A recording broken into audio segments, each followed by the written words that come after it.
سیدنا غوث الاعظم دستگیر رحمۃ اللہ علیہ فرماتے ہیں، جب تک تیرا غرور اور غصہ باقی ہے اپنے آپ کو نیک لوگوں میں شمار مت کرو۔ جب تجھے کسی حالت پر رکھا جائے تو اس سے اعلیٰ کی آرزو نہ کر، اس سے ادنیٰ کی خواہش کا ارادہ کر۔ دنیا دار لوگ جب اپنے خالق ہی سے راضی نہیں تو اے بندے تجھ سے کیوں کر راضی ہوں گے؟ اپنی موت کو یاد کرنا تمام بھلائی اور سلامتی کی چابی ہے۔ اگر تم موت کو یاد کرو گے تو تمہارا لالچ کمزور ہو جائے گا اور امیدیں کم ہو جائیں گی۔ پھر تمہیں احساس ہوگا کہ ہم سب اللہ کے ہیں اور اس کی طرف لوٹ رہے ہیں، تو تم اپنے تمام معاملات اللہ کے سپرد کر دو گے۔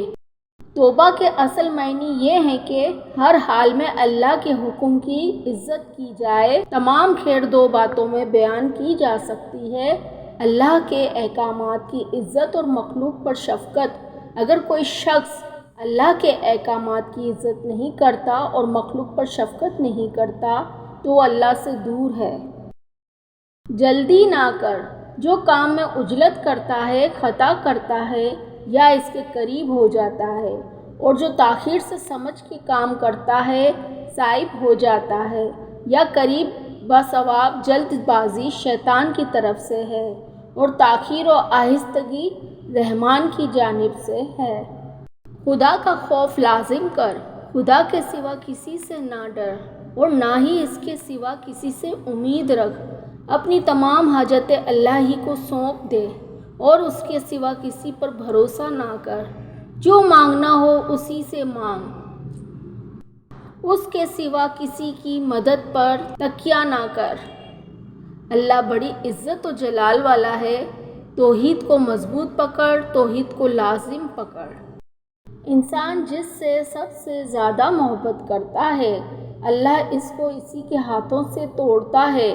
انسان کو اس ٹوٹے ہوئے برتن کی طرح ہونا چاہیے جس میں لوگوں کی محبت آئے اور باہر نکل جائے۔ دشواریاں سزا ہیں یا گناہوں سے پاک کرنے کا ذریعہ؟ نمبر 1، ہمیں دشواریاں بطور سزا دی جا رہی ہیں۔ اس کی علامت یہ ہیں: بے صبری، رنج اور لوگوں کو شکایتیں لگانا۔ نمبر 2، ہمیں دشواریاں ہمارے گناہوں سے پاک کرنے کے لیے دی جا رہی ہیں۔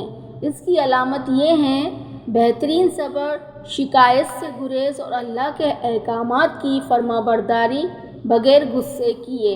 نمبر 3، ہمیں دشواریاں روحانی ترقی کے لیے دی جا رہی ہیں۔ اس کی علامت یہ ہیں: اطمینان اور خدا پر بھروسہ۔ مومن جب نیک عمل کرتا ہے تو اس کا نفس قلب کے حکم میں ہوتا ہے اور نفس سے قلب کے مارج جان لیتا ہے۔ پھر قلب اس کا 70 ہو جاتا ہے اور 70 دوسرے حال کی طرف لوٹ جاتا ہے، فنا بقا بن جاتی ہے۔ اپنے نفس سے جہاد کرنے والوں اور گناہوں سے توبہ کرنے والے شخص کے لیے موت ایسی ہے کہ جس طرح پیاسے آدمی کا ٹھنڈا پانی پینا۔ تم کب تک مالک یعنی اللہ سے ملک یعنی طاقت اور ملکیت کی وجہ سے توجہ پھیرے رہو گے؟ بہت جلد تم دوسری دنیا میں پہنچ جاؤ گے اور ایسا لگے گا جیسے یہ دنیا کبھی تھی ہی نہیں اور آخرت کبھی رکی ہی نہیں۔ اپنے اندر یہ صرف چیزیں پیدا کر لو، اللہ کے قریب ہو جاؤ گے۔ اول، اطاعت خداوندی کو لازم کرنا۔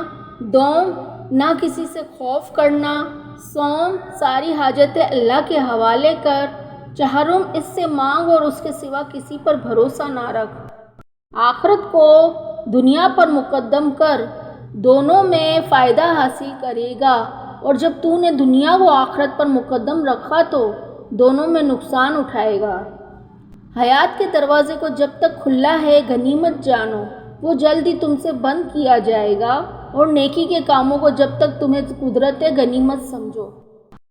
کلام الہی پر عمل کرو، اس کے حروفوں سے کی سیاہی میں وہ سفیدی چھپی ہوئی ہے جو تمہارے گناہوں کو دور کر کے تمہارے دل کو نور ایمان سے روشن کر دیتی ہے۔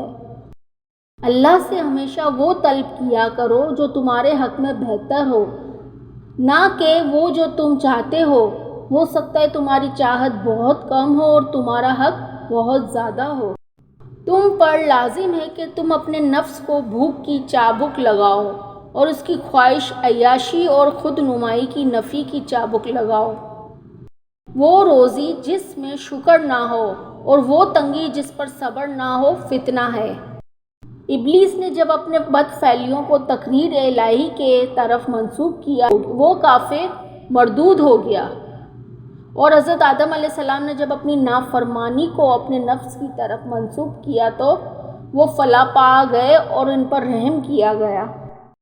شرک محض بتوں کی پوجا کا نام ہی نہیں بلکہ یہ بھی شرک ہے کہ تو اپنی خواہشات کی پیروی کرے اور اللہ تعالیٰ کی محبت کے سوا دنیا و مافیہ سے کسی اور شے کی محبت کو بھی دل میں جگہ دے، اور یاد رکھ خدا تعالیٰ کے سوا جو کچھ بھی ہے وہ خدا نہیں۔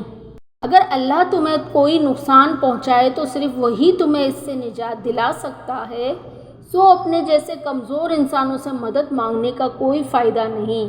اگر تمہیں لوگوں سے کوئی مالی نقصان، بیماری یا نامنظوری ملے تو پورے دل سے یقین رکھو کہ یہ اللہ کی طرف سے ہے اور سوائے اس کے کوئی نہیں جو اس کو بنانے کی طاقت رکھتا ہے۔ اس تکلیف کو بھیجنے والا ہی اس کو ختم کر سکتا ہے۔ پلیز میرے چینل کو سبسکرائب کر دیجیے اور بیل آئیکن پریس کر دیجیے۔ شکریہ۔